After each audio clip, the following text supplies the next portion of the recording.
सभी विद्यार्थियों को एमपीपीएससी की जो तैयारी कर रहे हैं उनके लिए बहुत ही अच्छा अवसर है कि उड़ान एकेडमी और एग्ज़ाम ओरिजिनल दोनों तरीके से अपने जो है मेंस के लिए आप लोगों को तैयार करेगी।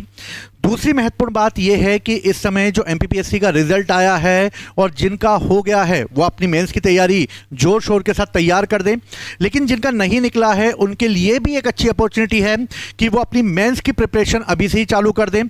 मेंस इसलिए इम्पोर्टेंट है क्योंकि इस समय जब आपके पास समय है, जब प्री नहीं है, तो आप पूरी तरीके से समर्पित हो जाएं मेंस के लिए, क्योंकि जो एमपीपीएससी ने अपना एक नया जो ओरा चालू किया है, यानी कि एक नया तरीका चालू किया है, जिसके तहत उसने ये बता दिया है कि सितंबर तक हम विभिन्न आयोगों से कितने पद उनके डिपार्टमेंट में रिक्त हैं उनकी हम सूचना प्राप्त कर लेंगे और जल्द से जल्द जो है एमपीपीएससी का नया नोटिफिकेशन भी जारी कर देंगे। यानी कि हमारे पास समय बहुत कम होता है मेंस की तैयारी करने के लिए अगर हमारा प्री निकल जाता है, लेकिन अगर मेंस की तैयारी पहले से ही तैयार कर दी जाए तो बहुत सारी चीज़ें आप लोगों के पक्ष में चली जाती हैं। तो आज मैं आप लोगों के लिए यानी कि एग्ज़ाम ओरिजिनल के प्लेटफॉर्म पर हम आप लोगों को एक तरीके से एमपीपीएससी मेंस की पूरी प्रिपरेशन कराएंगे। दूसरी चीज़ जो सबसे इम्पोर्टेंट है वो ये है कि हम सिलेबस के अकॉर्डिंग तैयारी करेंगे, एक एक टॉपिक को हम लोग कवर करेंगे, क्वेश्चंस कहाँ से आते हैं इस पर डिस्कशन करेंगे। तो मैं आप लोगों को एमपी हिस्ट्री यानी कि मध्य प्रदेश का इतिहास पढ़ाऊंगा। मध्य प्रदेश का इतिहास बहुत इंपॉर्टेंट है क्योंकि हम एमपीपीएससी दे रहे हैं और इसमें एमपी हिस्ट्री के बहुत सारे क्वेश्चंस पूछे जाते हैं जो कि हम प्रॉपर तरीके से नहीं कर पाते, जिसकी वजह से जो है क्वेश्चंस हमारे रेंज से बाहर हो जाते हैं, क्योंकि इसमें बहुत सारे वंश हैं, बहुत सारे एम्पायर हैं जो कि इसमें पूछे जाते हैं, उनकी पॉलिसियां इनसे पूछी जाती हैं। इन सब पर हम डिस्कशन करेंगे और ये जानेंगे कि किस तरीके से हम इसको कवर करें। तो चलिए चालू करते हैं मध्य प्रदेश का इतिहास को। मध्य प्रदेश के इतिहास को आज हम जो पढ़ेंगे तो सबसे पहले हम सिलेबस को डिस्कशन करेंगे। सिलेबस इसलिए इंपॉर्टेंट है क्योंकि बिना सिलेबस के प्रिपरेशन नहीं की जा सकती, इसलिए सभी लोग अपनी नोटबुक निकाल लें। नोटबुक निकाल कर उसे प्रॉपर तरीके से लिखना, यानी कि जो जो टॉपिक चलते जा रहे हैं उसे अपनी एक नोटबुक में आप लिखें, क्योंकि एमपीपीएससी का तैयारी करने का सबसे पहला और सबसे सटीक जो तरीका है वो है खुद के हैंड राइटिंग के नोट्स। जितना आप अपने हैंड राइटिंग के नोट्स बनाएंगे, जितना आप अपने अच्छी तरीके से प्रिपरेशन को अंजाम देंगे, उतना अच्छा आप लोगों के लिए होगा। इसलिए ये आप सोच के चलिए कि आप लोगों के लिए एक प्रॉपर क्लासेस जो हैं वो चालू हो रही हैं और इसके लिए आप जो हैं खुद के हैंड राइटिंग के नोट्स बनाते हुए चलें, सिलेबस को अपने साथ में लेकर चलें। सिलेबस या तो अपने सामने लगा लें आप, और जब भी आप कोई सब्जेक्ट पढ़ रहे हैं तो उस सिलेबस के अकॉर्डिंग आप अपने नोट्स बनाएं। इससे एक फ़ायदा होगा कि क्वेश्चन कहीं से भी वो घुमाकर पूछे, आप उस क्वेश्चन को कर पाएंगे। अगर आप बिना सिलेबस के बुक उठा के पढ़ने बैठ जाएंगे तो ये प्रॉपर तैयारी नहीं होती है, क्योंकि मार्केट में बहुत सारी बुक्स आप लोगों को मिल जाएंगी, गाइड्स मिल जाएंगी, क्योंकि कई प्रकार के जो हैं आपको अलग अलग तरीके से मार्केट में देखने को मिलेंगी, लेकिन हमें एक व्यवस्थित और एक सही तरीके से और सही रणनीति से तैयारी करनी है। सही रणनीति से तैयारी करने का सिर्फ मोटिव यही होना चाहिए कि हमारा सिलेक्शन जो है वो हमारी मेहनत की वजह से ना रुके। ठीक है, यानी कि मेहनत हमें भरपूर करनी है अपनी, बाकी सब कुछ आपके भाग्य पर निर्भर करेगा, आपकी किस्मत पर निर्भर करेगा, आपके जो है तैयारी पर निर्भर करेगा। तो चलिए हम लोग चालू करते हैं मध्य प्रदेश के इतिहास को समझने के लिए। देखिए, मध्य प्रदेश के इतिहास को समझने के लिए जो सबसे इंपॉर्टेंट है, पहले हमें सिलेबस पे एक प्रॉपर डिस्कशन होना बहुत ज़रूरी है। इसलिए आज की जो पहली क्लास है वो सिर्फ हम डिस्कशन के आधार पर ही लेकर आए हैं, जिसमें हम पूरे सिलेबस को, जो भी हमारे टीचर्स आप लोगों को पढ़ाएंगे वो पहले सिलेबस का डिस्कशन करेंगे, उसके बाद हम लोग जो हैं वो क्लास को कंटिन्यू करेंगे। चलिए, तो सबसे पहले हम डिस्कशन पे बात करते हैं और तैयारी किस तरीके से आप लोगों को करना है इस पर भी हम लोग आज चर्चा करेंगे। देखिए, सबसे इंपॉर्टेंट चीज जो हमारे सामने है वो ये है कि आप मेंस का अगर सिलेबस देखेंगे तो उसमें दिया गया है मध्य प्रदेश का प्राचीन और मध्यकालीन इतिहास। यूनिट वाइज इसको डिफाइन किया गया है और लगभग मेंस की परीक्षा में एमपीपीएससी की 5 जो यूनिट हैं, यानी पेपर 1 में, जो पेपर 1 में 5 यूनिट हैं वो पूरी तरीके से उसमें एमपी की हिस्ट्री को रखा गया है, यानी एक बहुत बड़ा वेटेज है एमपी हिस्ट्री का, ठीक है। और इस तरह एमपी की हिस्ट्री को करने के लिए कई प्रॉपर तरीके से क्लासेस भी यूट्यूब पर अवेलेबल नहीं हैं, इसलिए मैं आपको एमपी हिस्ट्री प्रॉपर और एक अच्छे तरीके से एक एक लाइन को और एक एक एम्पायर को हम लोग लेकर चलेंगे, उनकी पॉलिसियों को लेकर चलेंगे, ठीक है। तो सबसे पहले मध्य प्रदेश का प्राचीन इतिहास और मध्यकालीन इतिहास यूनिट 2 में दिया गया है, और ये प्री के लिए भी इंपॉर्टेंट है, इसलिए हम फैक्ट को भी साथ में लेके चलेंगे जिससे आपका प्री भी इसके साथ चलता चले। अब पहली बात ये आती है कि मध्य प्रदेश का प्राचीन और मध्यकालीन इतिहास जो यूनिट 2 में दिया गया है प्री में, बेसिकली उसमें सिर्फ एक लाइन दे दी गई है। अब एमपीपीएससी ने एक लाइन दे दी और लाइन में बोला बेटा अब पढ़ो तुम आराम से। अब जब तुम्हें पढ़ना है आराम से तो अब तुम्हारे सामने सिलेबस खुला हुआ है, लेकिन हमें पता ही नहीं है कि सिलेबस पढ़ना क्या है। तो सबसे पहले सिलेबस में जो लाइन दी गई है उस लाइन में आता क्या है पहले हमें यह पता करना है। पहली क्लास सबसे इंपॉर्टेंट होती है क्योंकि सिलेबस को डिफाइन करके हमें पढ़ना बहुत जरूरी है, इसलिए हम पहले सिलेबस को डिफाइन करेंगे। देखिए, मध्य प्रदेश में प्राचीन और मध्यकालीन इतिहास में सबसे पहले हमें प्राग ऐतिहासिक काल को पढ़ना है, यानी कि देखा जाए तो इस समय प्री हिस्टोरिकल यानी कि प्राग ऐतिहासिक काल में अगर देखा जाए तो इस समय मध्य प्रदेश का इतिहास हम वहाँ से प्रारंभ करते हैं जब भारत में होमो इरेक्टस यानी कि जो आदि मानव हुआ करते थे, जब वो यहाँ पर रहे मध्य प्रदेश में, कहाँ कहाँ पर उन्होंने अपनी गुफाएं बनाई, कहाँ पर उन्होंने अपने चित्र बनाए, इन सब से रिलेटेड क्वेश्चन पूछा जाता है। सबसे इंपॉर्टेंट क्वेश्चन जो पूछा जाता है वो प्री हिस्टोरिकल में यानी कि प्राग ऐतिहासिक काल में कौन कौन सी साइड आती हैं। सबसे पहले और सबसे इंपॉर्टेंट है क्योंकि मध्य प्रदेश में भीमबेटका सबसे इंपॉर्टेंट साइट मानी गई है और भीमबेटका को यूनेस्को साइट भी माना गया है और यह भी आपके सिलेबस में है। भीमबेटका क्या है और इसका क्या इंपॉर्टेंस है ये हमें जानना बहुत जरूरी है। पहली चीज उन्होंने दे दिया प्राग ऐतिहासिक काल। अब प्राग ऐतिहासिक काल को हम कई पार्ट में डिवाइड कर सकते हैं। इसे हम प्री हिस्टोरिकल को यानी कि हम लोग इसे कई प्रकार से पैलोलिथिक, मेसोलिथिक, नियोलिथिक यानी कि पुरापाषाण, मध्यपाषाण, नवपाषाण सब में काउंट कर सकते हैं। लेकिन भीमबेटका एक ऐसी साइट है जो कि पुरापाषाण काल के निम्न पुरापाषाण काल से संबंधित है। सभी को यह पता है कि यह पाषाण कालीन स्थल है, लेकिन पाषाण काल को भी यानी पुरापाषाण काल को भी 3 पार्ट में डिवाइड किया जाता है, ठीक है। तो इसे हम उच्च पुरापाषाण, मध्य पुरापाषाण, निम्न पुरापाषाण इस तरह से डिवाइड करते हैं। तो ये निम्न पुरापाषाण कालीन एक साइड है और इसका संबंध जो है यानी कि उच्च पुरापाषाण काल तक जाता है, यानी कि उच्च पुरापाषाण काल से लेकर ये मध्य पाषाण काल तक यानी कि मेसोलिथिक एज तक हम इसके बारे में जानते हैं। भीमबेटका की खोज किसने की, कहां पर है भीमबेटका, भीमबेटका में किस तरह के रंगों का प्रयोग किया गया है, शिकार खेलते समय किन रंगों का प्रयोग किया गया है, इस तरह पारिवारिक जीवन को दिखाने के लिए किस रंग का प्रयोग किया गया है, इसे मजबूती प्रदान करने के लिए किस रंगों का प्रयोग करा गया है, ये सब आपको जानना बहुत जरूरी है। ये आपको मेंस में जो है वो क्वेश्चन वाइज में भी मिल जाएगा, 2 मार्कर के रूप में भी मिल जाएगा। दूसरी महत्वपूर्ण साइट जो दी गई है वो दी गई है आदमगढ़। आदमगढ़ भी एक बहुत ही महत्वपूर्ण साइट है और आदमगढ़ जिसमें हमें ये इंफॉर्मेशन मिलती है कि मनुष्य ने सबसे पहले पशुपालन जो किया था वो कहाँ से किया था। तो मध्य प्रदेश में पशुओं के पालन करने या कि एनिमल हस्बेंड्री यानी कि पशुओं को पालने की जानकारी हमें मध्य प्रदेश के आदमगढ़ से मिलती है। आदमगढ़ का स्थान कहाँ है, खोजकर्ता कौन है, यहां से प्राप्त साक्ष्य क्या हैं।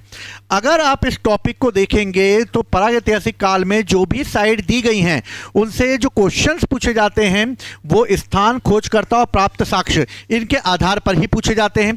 इसलिए हमें सबके यानी कि सिलेबस में और भी बहुत सारी चीज़ें हैं, साइडें हैं जिस पर हम डिस्कशन करेंगे, ठीक है। तो स्थान, खोजकर्ता, प्राप्त साक्ष्य इन सबको आधार बनाकर हम जो इस टॉपिक को कंप्लीट करेंगे।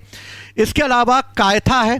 कायथा भी एक महत्वपूर्ण साइट है और कायथा जो है वो एक ताम्र पाषाण कालीन साइट है, यानी मनुष्य के द्वारा पहली बार अगर जो धातु प्रयोग की गई थी वो तांबा था और तांबे का प्रयोग किया गया था, और तांबे का प्रयोग करके ही जो इस समय मनुष्य ने पहली जो कॉपर यानी कि तांबे को यूज़ किया। और इस तरह भारत में कई संस्कृतियां हैं, जैसे आहड़ संस्कृति है, कायथा मालवा संस्कृति है, जोरवे संस्कृति है। लेकिन मध्य प्रदेश में कौन सी ऐसी संस्कृति है? तो मध्य प्रदेश में तांबे से रिलेटेड जो संस्कृति है वो मालवा एरिया में कायथा कल्चर है। तो कायथा कल्चर पर हम लोग डिस्कशन करेंगे। नवदा टोली ये भी एक ताम्रपाषाण कालीन स्थल है, इस पर भी हम लोगों को चर्चा करनी है। और इस तरीके से कहां पर ये स्थान है, खोजकर्ता हैं, प्राप्त साक्ष्य हमें मिले हैं, इन सब पर हमें प्रॉपर तरीके से एक एक साइट को हम लेकर चलेंगे। एमपी के इतिहास को मेरे को बहुत यानी कि हम लोगों को बहुत ही इजी तरीके से करना है, इसलिए हम इसकी मैपिंग के द्वारा तैयारी करेंगे। मैं आपको मध्य प्रदेश के पुरापाषाण काल में कौन कौन से स्थल हैं, मध्य पाषाण काल में कौन कौन से स्थल हैं, नवपाषाण काल में कौन कौन से स्थल हैं, इसका हम एक मैपिंग करेंगे।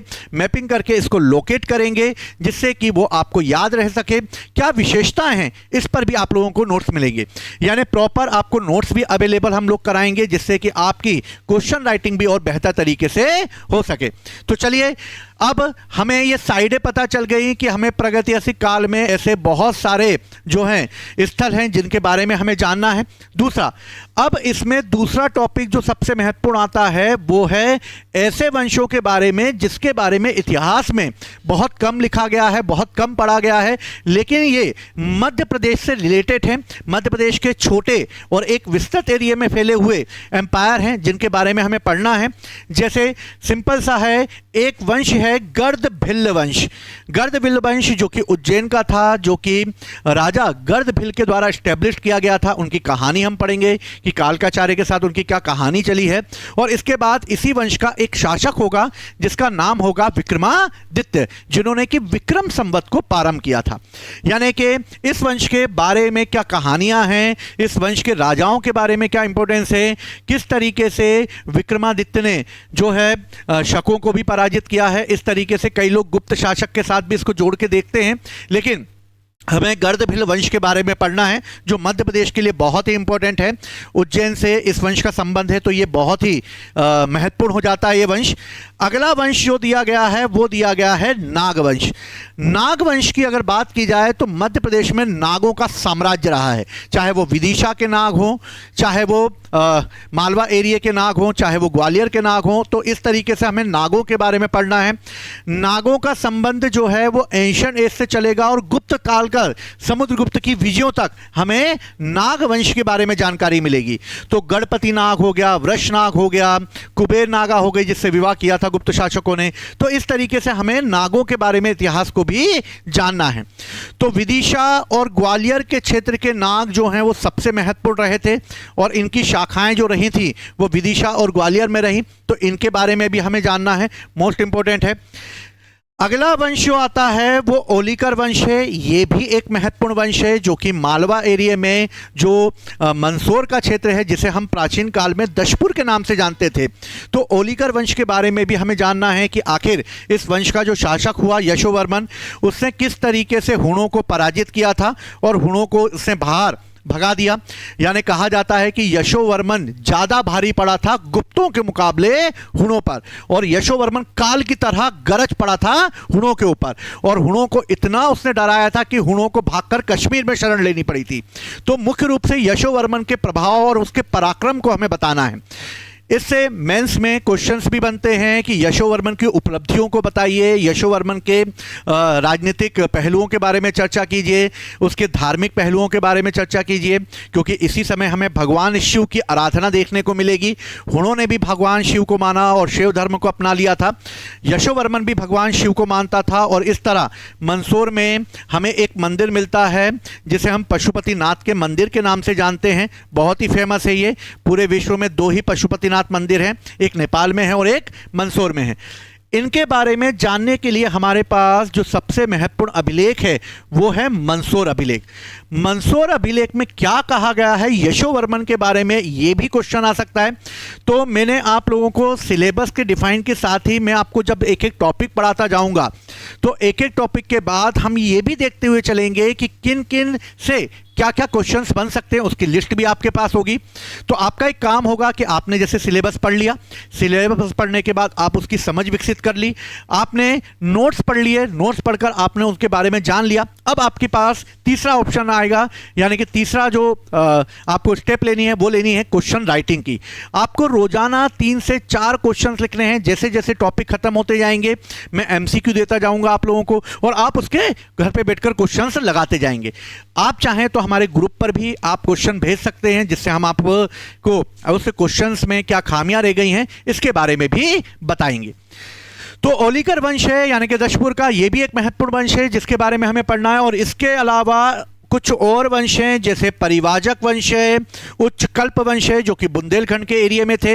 इन वंशों के बारे में भी जानना है। उच्चकल्प वंश और जो परिवाजक वंश हैं, इसके अलावा कुछ और वंश भी हम लोगों को पढ़ने हैं जो मध्य प्रदेश से रिलेटेड हैं।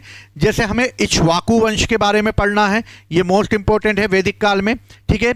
इसके बाद एल वंश के बारे में हम लोगों को पढ़ना है, कारुष वंश के बारे में हमें पढ़ना है। तो ऐसे कई वंश हैं, जैसे हेह वंश है, इसके बारे में पढ़ना है। तो ऐसे कई छोटे छोटे वंश हैं जो मध्य प्रदेश से रिलेटेड हैं। हम इस पर भी एक बेहतर विस्तृत चर्चा करेंगे और एक एक एम्पायर को हम विस्तृत तरीके से देखेंगे, कौन था, कैसा था, क्या उपलब्धियां रही हैं, कौन इंपॉर्टेंट शासक इसमें रहा है, इन सब पर हम लोग चर्चा करेंगे। उनकी उपलब्धियों के बारे में चर्चा करेंगे, उनको हम किस तरीके से लिख सकते हैं इस पर हम लोग बात करेंगे, ठीक है। तो इस तरीके से जो दिया गया है उसमें मध्य प्रदेश का प्राचीन और मध्यकालीन इतिहास को डिफाइन किया गया है। उसमें हमें पुरा पाषाण काल से लेकर हमें वैदिक, वैदिक के बाद मौर्य, मौर्योत्तर, गुप्त, इन सब में मध्य प्रदेश का क्या योगदान रहा है उसको हम देखेंगे। दूसरी महत्वपूर्ण बात, इसमें मध्यकालीन वंश भी हम लोगों को पढ़ना है जो मध्य प्रदेश से रिलेटेड रहे। जैसे गुर्जर प्रतिहारों के बारे में पढ़ना है, त्रिपुरी के कलचुरियों के बारे में पढ़ना है, चंदेल जिन्होंने खजुराहो के मंदिरों का निर्माण करवाया उनके बारे में पढ़ना है, ठीक है। इसके अलावा हमें परमार वंश, राजा भोज की उपलब्धियों के बारे में, तोमर यानी ग्वालियर के जो संगीत घराने की स्थापना हो गई उसके बारे में पढ़ना है। तो मुख्य रूप से कई छोटे छोटे वंशों के बारे में भी हमें पढ़ना है। बुंदेलखंड के वंशों के बारे में पढ़ना है, बघेलखंड के वंशों के बारे में पढ़ना है। तो बघेल वंश, बघेलखंड वंश, इनके बारे में भी हम लोग एक विस्तृत चर्चा इसमें करेंगे। तो मेरे ख्याल से आप लोगों को सिलेबस समझ में आ गया होगा कि मध्य प्रदेश के प्राचीन और मध्यकालीन इतिहास में हम लोगों को किस तरीके से आगे बढ़ना है, किस तरीके से हम आदि मानव के जीवन से जो मध्य प्रदेश में रिलेटेड हैं, भीमबेटका, आदमगढ़, वहां से लेते हुए राजपूत काल तक जाना है और फिर चंदेल, परमार वंश और तोमर वंश तक हमें से कंप्लीट करना है, ठीक है। तो आप लोगों को यह बेहतर तरीके से समझ में आया होगा, ठीक है। चलिए अगला हम लोग आगे देखते हैं क्या है। राज्य सेवा परीक्षा में एक और यूनिट को शामिल किया गया है और वो है यूनिट 3। यूनिट 3 में प्री में भी ये इंपॉर्टेंस रखता है, यानी कि प्री में भी ये क्वेश्चन आते हैं। तो यूनिट 3 जो है उसमें स्वतंत्रता आंदोलन के बारे में मध्य प्रदेश के योगदान को पढ़ना है। यानी कि स्वतंत्रता आंदोलन के बारे में हमें सबसे पहले बुंदेला विद्रोह यानी कि 1842 में जो बुंदेला विद्रोह हुआ था उस बुंदेला विद्रोह के बारे में जानकारी प्राप्त करेंगे। कौन कौन बुंदेला नेता थे जिन्होंने, बुंदेला जमींदार थे जिन्होंने विद्रोह किया था इस समय। इसके अलावा हम लोग इसके पहले के भी 1813 में भी एक विद्रोह हुआ था उसके बारे में पढ़ेंगे। लेकिन जो सबसे महत्वपूर्ण है वो है 1857 का रिवोल्ट यानी 1857 की क्रांति। 1857 की क्रांति जो कि मध्य प्रदेश से बहुत इंपॉर्टेंट है। रानी लक्ष्मीबाई का संबंध इससे है, तात्या टोपे का संबंध इससे है। और ये भारत में जो है 1857 की क्रांति जो नॉर्थ इंडिया में हुई थी मुख्य रूप से, और इसमें मध्य प्रदेश ने बढ़ चढ़कर भाग लिया था इस युद्ध क्रांति में। तो 1857 की क्रांति जो मध्य प्रदेश में नीवत छावनी से प्रारंभ हुई थी, तो कैसे ये धीरे धीरे आगे बढ़ी, मंदसौर और सिंधियाओं के इलाकों में इस तरीके से किस तरह से वो फैली, इस सब पर हम लोग चर्चा करेंगे। और 1857 की क्रांति का मध्य प्रदेश पर क्या प्रभाव पड़ा इसके बारे में हम जानेंगे। साथ ही ये मऊ, सागर, ग्वालियर और अन्य क्षेत्रों को जिसने उसने अपना केंद्र बनाया था और यहाँ पर किन किन ने अपना योगदान दिया है, क्या उनकी कहानियां हैं, ये भी हम लोग इसके तहत जानेंगे। 1857 की क्रांति के बाद जब देश की आज़ादी के लिए मध्य प्रदेश का जो लोग थे, जो युवा थे, जो मध्य प्रदेश के स्वतंत्रता आंदोलनकारी थे, जब वो इस आंदोलन में कूद गए, तब उन्होंने किस तरीके से धीरे धीरे अपने आप को कांग्रेस के साथ जोड़ा, कांग्रेस की क्या क्या उपलब्धियां मध्य प्रदेश में रही हैं, यानी कांग्रेस के अधिवेशनों में किस तरीके से हमने पार्टिसिपेट किया है, और फिर उसके बाद मध्य प्रदेश में स्थानीय स्तर पर कौन कौन से ऐसे विद्रोह हुए हैं जिन्होंने अंग्रेजों की नाक में दम कर दिया। ठीक है, तो सबसे महत्वपूर्ण एक है झंडा सत्याग्रह, जो कि झंडा फहराने को लेकर किया गया था, जबलपुर में हुआ था। झंडा सत्याग्रह का क्या मोटिव था, क्यों प्रारंभ हुआ था, और झंडा सत्याग्रह का प्रभाव जो है वो क्या पड़ा, और अंग्रेजों ने किस तरीके के नियम बनाए, और इस सब पर जो है क्वेश्चंस पूछे जाते हैं। ठीक है, तो झंडा सत्याग्रह से रिलेटेड क्वेश्चन आएगा। जंगल सत्याग्रह है, जंगल सत्याग्रह भी हमें पढ़ना है, जो कि शिवनी के घोड़ा डोंगरी और डुरिया क्षेत्र में जो विद्रोह हुए थे, जो जंगल में आदिवासी रहते थे, वो जल जंगल और जमीन की अपनी जो पारंपरिक जो रीति रिवाज था उसमें हस्तक्षेप करने, उन पर टैक्स लगाने और इस तरीके से उनकी जमीन को छीन लेने के कारण जब उन्होंने गांव के जंगलों से अपने आप को बाहर निकाल लिया, तो ढाल, कुल्हाड़ियां, भाले, तीर कमान ये सब लेकर वो अंग्रेजों पर कूद पड़े, और इस तरीके से अंग्रेजों पर एक जोरदार प्रहार किया मध्य प्रदेश की जनजातियों ने। और इन मध्य प्रदेश की जनजातियों ने जो इस तरह अंग्रेजों पर प्रभाव डाला है, या अंग्रेजों को भारत में जो है अपने अपने क्षेत्र में घुसने से रोका है, आखिर ये जंगल सत्याग्रह क्या था, क्यों था, इस पर भी जो है क्वेश्चंस पूछे जाते हैं, इस पर भी हम बात करेंगे। तो जंगल सत्याग्रह है 1930 में, ये भी इंपॉर्टेंट है।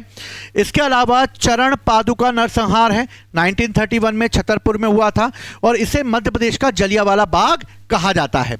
आखिर ऐसा क्या हुआ कि चरण पादुका नरसंहार हुआ और इसे मध्य प्रदेश का जलियांवाला बाग कहा गया, कौन कौन इसमें शहीद हो गए और अंग्रेजों ने किस तरीके से इस घटना को अंजाम दिया, इसकी कहानियों के माध्यम से हम इसको जानेंगे, क्वेश्चन राइटिंग के माध्यम से इसको हम जानने का प्रयास करेंगे। ठीक है, मध्य प्रदेश के जलियांवाला बाग के बाद भारत का जो महत्वपूर्ण था वो था भारत छोड़ो आंदोलन। 1942 में भारत छोड़ो यानी क्विट इंडिया मूवमेंट हुआ, और भारत छोड़ो आंदोलन जब किया गया तो मध्य प्रदेश के किन क्षेत्रों में इसकी सबसे ज्यादा इन्वॉल्वमेंट रहा। विदिशा और सागर ऐसे क्षेत्र थे जो सबसे ज़्यादा इस आंदोलन में सक्रिय रहे, और इन्होंने भारत छोड़ो आंदोलन में भाग लेकर किस तरीके से अंग्रेजों की नाक में दम कर दिया, और अंग्रेजों को जो कि गांधी जी के द्वारा चलाया गया अंतिम महत्वपूर्ण आंदोलन था उसमें बढ़ चढ़कर हिस्सा लिया। और इस तरह मध्य प्रदेश का सभी जो वर्ग था वो इस आंदोलन में कैसे अपने आप को जोड़ेगा, किस तरीके से कौन कौन इसमें भाग लेंगे, इस पर भी क्वेश्चंस पूछे जाते हैं लगातार। तो इससे रिलेटेड हम क्वेश्चन पूछेंगे। तो यूनिट थर्ड यानी प्री और मेंस के लिए दोनों के लिए इंपॉर्टेंट है, जिसको हम बुंदेला विद्रोह से प्रारंभ करेंगे, और बुंदेला विद्रोह से प्रारंभ करते हुए 1857 की क्रांति और प्रमुख सत्याग्रहों से होते हुए भारत छोड़ो आंदोलन तक जाकर हम इसको भारत के स्वतंत्रता मूवमेंट के रूप में देखेंगे। तो ये भी एक महत्वपूर्ण टॉपिक दिया हुआ है, और ये बहुत ज़रूरी है कि हम एमपीपीएससी के बारे में जान रहे हैं तो हम इसके बारे में तैयार जरूर रहें। इसके अलावा हम लोगों के लिए एक और इम्पोर्टेंट चीज़ जो है वो ये है कि थोड़ा सा हम लोग देख लेते हैं कि क्या इसमें आप लोग कर रहे हैं, किस तरीके से तैयारी को बेहतर बना रहे हैं। ठीक है, तो आप इसको सिलेबस को लिखिए ज़रूर, अपनी कॉपी में लिखकर समझिए कि क्या क्या चीज़ें जो हैं वो पूछी जा रही हैं। तो मोस्ट इम्पोर्टेंट है इसके बारे में जानना। ठीक है, तो चलिए हम लोग आगे बढ़ते हैं और जानने का प्रयास करते हैं। कमेंट्स भी करिए आप लोग, और कोशिश करिए कि सिलेबस को समझो अच्छे से, और फिर उसके बाद हम इस पर डिस्कशन करेंगे। चलिए मध्य प्रदेश के गठन की बात करते हैं, क्योंकि भारत की आज़ादी के लिए हमने पूरा सहयोग दिया। देश की आज़ादी के लिए मध्य प्रदेश का हर नागरिक कूद पड़ा, और किस तरीके से हमने देश को आज़ाद करा दिया। लेकिन आज़ाद कराने के बाद अब अगला जो राज्य सेवा परीक्षा में पूछा गया है वो पूछा गया है यूनिट 4 के रूप में। यूनिट 4 क्या कहता है? यूनिट 4 ये कहता है कि मध्य प्रदेश का गठन और उसकी सांस्कृतिक विरासत से है, यानी कि ये सिलेबस में डिफाइन किया गया है। 1947 में देश आज़ाद हो गया, और आज़ाद होने के बाद 1947 में मध्य प्रदेश की स्थिति क्या रही, क्योंकि मध्य प्रदेश के साथ छत्तीसगढ़ भी जुड़ा हुआ था और मध्य प्रदेश का निर्माण भी करना था। और निर्माण करने के लिए जब राज्य पुनर्गठन आयोग का स्थापना की गई तो कितनी कैटेगरी में मध्य प्रदेश को बांटा गया, ए बी सी, और इस तरह से मध्य प्रदेश का एक ढांचा तैयार किया गया कि कौन कौन सी रियासतें इसमें शामिल की जाएंगी। सिंधिया रियासतें, होलकर रियासतें, बुंदेला रियासत, बुंदेलखंड की रियासत, छत्तीसगढ़ की रियासतें। और इस तरीके से 1947 में पार्ट ए, बी और सी के आधार पर हम ये जानेंगे कि मध्य प्रदेश का जो गठन है वो किस तरीके से किया गया। और गठन करने के बाद 1956 में मध्य प्रदेश का कैसे निर्माण हुआ, और मध्य प्रदेश का निर्माण होने के साथ मध्य प्रदेश को किन भौगोलिक क्षेत्रों के आधार पर डिवाइड किया गया। ये ज्योग्राफी का एक टॉपिक है जो ज्योग्राफी में आपको पढ़ाया जाएगा। लेकिन हम 1956 में मध्य प्रदेश की स्थिति के बारे में जानेंगे, क्या स्थिति रही है इनकी। और 2000 में जब छत्तीसगढ़ मध्य प्रदेश से अलग हो गया तब मध्य प्रदेश का सफर कैसा रहा, इस पर बारे बारे में भी हम लोग चर्चा करेंगे, क्योंकि मध्य प्रदेश के गठन को पूछा गया है तो 1947, 1956 और 2000 ये तीन ऐसी चीजें हैं जब मध्य प्रदेश का गठन पुनः किया गया। तो हमें इन तीनों के समय के बारे में, मध्य प्रदेश के बारे में जानना है कि मध्य प्रदेश का गठन किस तरीके से किया गया है। ठीक है, तो आशा करता हूं आप सबको याद समझ में आ रहा होगा। कमेंट्स में आप लोगों के देखते हुए चल रहा हूं। ठीक है, तो बहुत अच्छा है मुस्कान राम, बहुत बढ़िया। ठीक है, तैयारी करो अपनी बेहतर तरीके से, क्योंकि ऑनलाइन सफ़र भी आप लोगों का एक महत्वपूर्ण हो सकता है अगर आप उसको प्रॉपर तरीके से एक सही मार्गदर्शन में और सही तरीके से नोट्स बनाकर आप करें तो। ठीक है, चलिए अब दूसरी जो बात है वो ये है कि इसमें गठन और सांस्कृतिक विरासत को शामिल किया गया है। ठीक है भैया, सांस्कृतिक विरासत यानी कि कल्चर को भी इन्वॉल्व किया गया है इसमें। तो पहले तो हम मध्य प्रदेश के गठन को समझ लेंगे। गठन को समझने के बाद हम आर्किटेक्ट पे यानी वास्तुकला पर आएंगे, जिसमें सबसे महत्वपूर्ण मध्य प्रदेश के स्तूप हैं जो कल्चर को डिफाइन करते हैं। अगर हम देखें तो आदमगढ़ भीमबेटका तो है ही, लेकिन स्तूप भी एक महत्वपूर्ण रहे हैं जो कि बौद्ध धर्म से रिलेटेड रहे। और मध्य प्रदेश में कौन से दो स्तूप है महत्वपूर्ण, एक सांची का स्तूप है और एक भरूच स्तूप है। यानी कि सांची और भरूच स्तूप की विशेषताओं के बारे में हमें पढ़ना है। मंदिरों के बारे में हमें पढ़ना है। बहुत सारे मंदिर हैं मध्य प्रदेश में और प्री के अकॉर्डिंग हमें बहुत सारे मंदिर करने भी पड़ेंगे। ठीक है, तो मंदिर भी हमें करना है, लेकिन जो सबसे इंपॉर्टेंट मेंस के अकॉर्डिंग है वो खजुराहो के मंदिर, ओरछा का मंदिर किसने बनवाया, क्या इंपॉर्टेंट है, कितनी शताब्दी में बना है, किन राजाओं का योगदान रहा है, इन मंदिर का कैसा आर्किटेक्ट रहा है, किन वस्तुओं को आधार बना के बनाया गया है, ये किस पत्थर से बनाया गया है ये, और इसमें कितने मंदिर बनाए गए हैं। ठीक है, इन सब पर हमें बात करना है। किलों पे आते हैं हम लोग, तो ग्वालियर को आप सब जानते ही हैं कि ग्वालियर के किले को किले का रत्न कहा जाता है। बाबर ने बाबरनामा में भी ग्वालियर के आर्किटेक्ट की बहुत ही सराहना की है और उनका ये ग्वालियर मतलब बाबर का ये कहना भी था कि इंडियंस जो है, जो भारतीय थे, हिंदुस्तानी जो थे, उन्हें आर्किटेक्ट का कोई ज्ञान नहीं था, लेकिन ग्वालियर के किले को देखकर वो ये कहता है कि शायद ग्वालियर का किला सबसे बेहतरीन स्थापत्य रहा है। तो हमें ग्वालियर के किले के बारे में और किसने क्या कहा इसके बारे में भी जानना है। मांडू, ये भी एक महत्वपूर्ण किले हैं और मांडू में क्या क्या बनाए गए हैं, कौन कौन से महल बनाए गए हैं, इस पर भी हम लोग चर्चा करेंगे। ठीक है, तो इसके बारे में भी हमें जानना है कि बहुत किले जो हैं वो इस समय क्या क्या बनाए गए। इसके अलावा और भी किले हैं बहुत सारे, लेकिन सभी को मैं यहाँ पर नहीं ला सकता, क्योंकि सिलेबस को हम जब किलों के बारे में पढ़ेंगे, जब हम मंदिरों के बारे में पढ़ेंगे, जब हम वास्तुकला के बारे में पढ़ेंगे, तो एक एक साइट को हम प्रॉपर तरीके से नोट्स के रूप में आप लोगों को मैं तैयार कराऊंगा, आपको लिखवाऊंगा। आप नोट्स बनाइए। आप अगर जो भी हमें ऑनलाइन देख रहा है वो अपने अगर नोट्स बनाता है, नोट्स को प्रॉपर तरीके से व्यवस्थित बनाकर लिखता है, चाहे वो सोशियोलॉजी हो, चाहे वो पॉलिटी हो, चाहे वो ज्योग्राफी हो, चाहे वो हिस्ट्री हो, अगर आप उसको प्रॉपर तरीके से लिखते हैं और अगर आप हमें वो फोटो खींच के भेजते हैं तो आपको हमारी तरफ से एक विशेष उपहार भी दिया जाएगा, एक उड़ान की बुक्स वगैरह भी आप लोगों को अवेलेबल कराई जाएंगी, जो कि आपको फ्री में भी उपलब्ध कराई जाएंगी अगर आपके नोट्स बेहतर बनते हैं। क्योंकि आपके जो नोट्स बनेंगे और जब हम आपके नोट्स देखेंगे कि आपने तैयारी बेहतर तरीके से की है, तो हमें भी अच्छा लगेगा कि आपका डायरेक्शन सही दिशा की ओर जा रहा है। और हमारे लिए भी इंपॉर्टेंट है, क्योंकि हर बच्चा हमारे लिए खास होता है और हम ये जानकर ही पढ़ाते हैं कि उसका मेहनत, उसकी तैयारी विफल ना जाए। ठीक है, चलिए। पर्यटन में भी महत्वपूर्ण रूप से अगर देखा जाए तो यूनेस्को की साइटें बहुत महत्वपूर्ण हैं, जैसे खजुराहो हो गया, सांची हो गया, भीमबेटका हो गया। 1986, 1989, 2003 में यूनेस्को साइट घोषित की गई हैं। इसके अलावा कुछ धरोहर साइटें और हैं, जैसे ग्वालियर का किला हो गया, ओरछा का किला होगा, सतपुड़ा टाइगर रिजर्व हो गया है, मांडू हो गया है। तो इनके बारे में भी प्रॉपर जानना है, क्योंकि हमें डिफाइन किया गया है सांस्कृतिक विरासतें। तो ये सब हमारी विरासतें हैं। तो विरासत यानी कि अक्सर दे दिया सिर्फ क्या, मध्य प्रदेश का गठन और सांस्कृतिक विरासत, लेकिन हमें विरासत में ये भी जानना जरूरी है कि क्या है हमारी विरासत। क्योंकि हम तैयारी कर रहे हैं तो हमें ये जानना भी जरूरी है कि कौन कौन सी चीज़ें हमारे लिए इंपॉर्टेंट हैं। तो हमें विरासतें जो हैं उसके बारे में भी जानना है।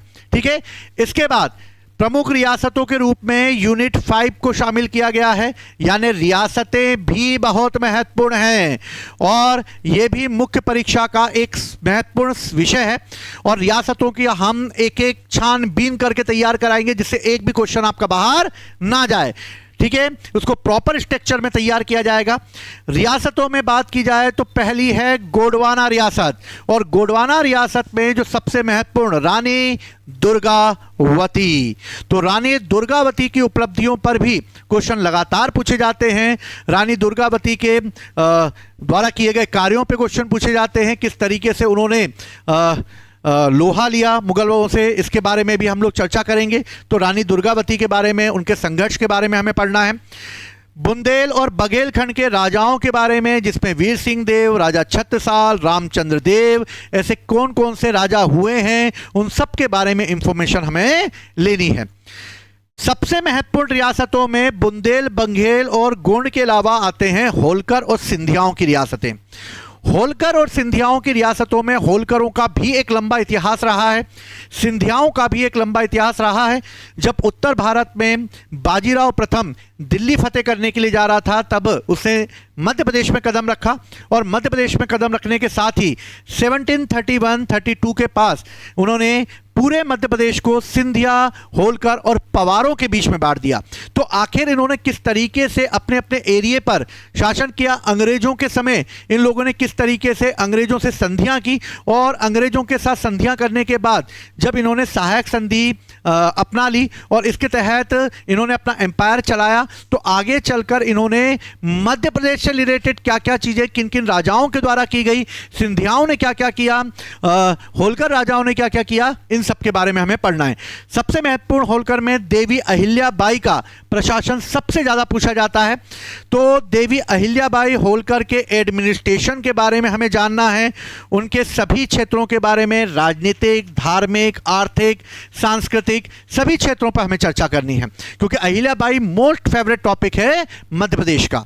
ठीक है, इसके अलावा उनके प्रशासन के अलावा महाजी सिंधिया का सैन्य कौशल भी जानना है हमें, क्योंकि जब मराठे कमजोर हो गए थे और जब पानीपत का थर्ड बैटल हम हार चुके थे, और पानीपत के बैटल को हार जाने के बाद किस तरह मराठाओं ने अपनी शक्ति को अर्जित किया, और अपनी शक्ति को अर्जित करने में महाजी सिंधिया का कितना बड़ा योगदान रहा है, इसको भी हमें देखना है। मुगलों के किस तरीके से उन्होंने मुगलों के साथ संधियां की और मुगलों को अपने अंडर में रखा, और ये सब उनके सैन्य कौशल का ही परिणाम है। भोपाल की रियासत भी एक महत्वपूर्ण टॉपिक है मध्य प्रदेश के इतिहास को जानने के लिए, और इस समय भोपाल की रियासतें जो हैं वो इसलिए इंपॉर्टेंट है क्योंकि भोपाल की रियासतों के बारे में जो हमें पता चलता है कि इस समय रानी कर्णावती के समय दोस्त मोहम्मद खां जो है मध्य प्रदेश की जमीन पे कदम रखेगा, और दोस्त मोहम्मद खां किस तरीके से जो है भोपाल की रियासत की स्थापना करेगा, क्योंकि ये अफ़गान रियासत है, ये अफ़गानी हैं ये लोग। और इस तरीके से दोस्त मोहम्मद खां से लेकर नवाबों का किस तरीके से इतिहास चलेगा मध्य प्रदेश में, और फिर बेगमों का शासन मध्य प्रदेश में चालू होगा। यानी नवाबों के बाद बेगमों ने इसकी बागडोर अपने हाथों में ले ली, और अंतिम भोपाल के नवाब हमीदुल्ला खां के समय जब भोपाल को मिलाया गया, तो भोपाल को मिलाते समय यह भी जानना है कि भोपाल को मिलाते समय यह भी सबसे इंपॉर्टेंट चीज़ है कि भोपाल रियासत जो है वो किस तरीके से अपना योगदान देगी। सिकंदर जहां बेगम के बारे में भी जानना है हमें, ठीक है ना। तो ये सब भोपाल की बेगम और नवाबों के इतिहास को भी हमें देखना है। तो मोस्ट इंपॉर्टेंट जो मेंस के अकॉर्डिंग है वो हमारे लिए मध्य प्रदेश का गठन, मध्य प्रदेश की रियासतें, मध्य प्रदेश की सांस्कृतिक विरासतें, इन सब पर हमें चर्चा करनी है। सिलेबस को मैंने आपके सामने रख दिया है, इसकी बारीकियों को मैं आने वाले समय में आपके सामने रखूंगा, अगली क्लासेस में मैं आपको बताऊंगा। लेकिन इसमें एक और यूनिट जोड़ी गई है और वो है यूनिट 5, जो कि प्री के अकॉर्डिंग भी इसमें ऐड की गई है। यूनिट 5 जो है उसमें कुछ ऐसे जनजातीय नायकों को शामिल किया गया है जिन्होंने देश के लिए या देश की आज़ादी के लिए अपना बलिदान दे दिया, और इस तरह भील, गोंड और अन्य जातियों के बारे में यानी जनजातियों के बारे में, उनके विशिष्ट लोगों के बारे में, विशिष्ट हमारे जननायकों के बारे में हमें पढ़ना है कि कैसे वो जंगलों से बाहर निकले और अंग्रेजों पे एक कहर की तरह कूद पड़े और उन्होंने अंग्रेजों को सबक सिखा दिया। और इस तरीके से भील नायकों में सबसे महत्वपूर्ण इंडियन रॉबिन हुड यानी टांट्या भील के बारे में पढ़ना है। बहुत इंपॉर्टेंट है टांट्या भील की उपलब्धियों के बारे में और टांट्या भील की कार्यों के बारे में। भीमा नायक हैं जिन्हें कि हम निमाड़ का रॉबिन हुड कहते हैं, खाजिया नायक हैं, ये भी इंपॉर्टेंट है। लेकिन इसके अलावा भी आजकल पीएससी दूसरे जननायकों के बारे में भी पूछता है, तो वो सब मैं आपका कवर कराऊंगा, एक एक जननायक हम लोग कवर करेंगे, ठीक है। इसके अलावा गोंड नायकों में रघुनाथ शाह हो गए, रघुनाथ शाह के बारे जो है वो भी हमें देखना है कि रघुनाथ शाह जो हैं, शंकर शाह जो हैं, इन लोगों के द्वारा किस तरीके से 1857 की क्रांति में अपना योगदान दिया उन्होंने, किस तरीके से उनका बलिदान जो है इम्पोर्टेंट है, किस तरह तोप के मुंह से बांधकर उन्हें शहीद किया गया। इन पिता पुत्र की कहानियों के बारे में हम जानेंगे, शंकर शाह और रघुनाथ शाह के बारे में, किस तरह से वो पकड़े गए, ठीक है। इसके अलावा गंजन सिंह कोरकू जंगल सत्याग्रह करेंगे, इनके बारे में हमें जानना है। बादल भोई, पेमा फालिया जो पिथौरा चित्रकला से जुड़े हुए हैं, ठीक है। इन सब जो अन्य जनजातीय नेता हैं उनके बारे में भी हमें पढ़ना है जो सांस्कृतिक रूप से जुड़े हुए हैं। तो मध्य प्रदेश के इतिहास को 5 यूनिट में डिफाइन करते हुए इस तरीके से इसको आगे बढ़ाया गया है और इस तरीके से 5 यूनिटों को आगे बढ़ाकर सिलेबस को डिफाइन किया गया है, ठीक है। हमारा काम आप लोगों को पता ही है और आप लोगों को आपका काम पता है, इसलिए जब हम और आप दोनों एक साथ मिलकर इस चैलेंज को एक्सेप्ट करेंगे तो विश्वास रखिए कि आप जरूर कामयाब होंगे। तो सिलेबस को आप लिख लीजिए अपने पहले पेज पर, अपने नोट्स बनाने के साथ साथ एक बुक खरीदिए, सबसे पहले जाकर एक कॉपी खरीद के लाइए, उस पर सबसे पहले सिलेबस को नोट डाउन करिए। सिलेबस को नोट डाउन करने के बाद नहीं तो अपने सामने लगा दीजिए, लेकिन इतना सारा सिलेबस हम लगा नहीं सकते, तो अलग अलग पेपर के हिसाब से अपने कॉपियाँ बनाइए, उसमें बाकायदा इसको डिफाइन करिए और फिर उसके बाद हम उसके एक एक चीज़ों को लेकर चलेंगे। तो आशा करता हूं कि आप लोगों को ये सिलेबस समझ में आया होगा। बाकी आप लोग जो हैं वो नेक्स्ट क्लास में हम लोगों से इसके बारे में और गहन तरीके से जान पाएंगे। तो आशा करता हूं कि आप लोग जो हैं वो अपनी तैयारी को और बेहतर तरीके पे ले जाएंगे, ठीक है। तो इसी के साथ ये क्लास में जो है समाप्त करता हूं और दूसरी जो चीज़ें हैं उसको हम लोग आने वाली क्लासेस में करेंगे। तो इसी के साथ आप जुड़े रहिए हमारे साथ। जय हिंद, जय भारत।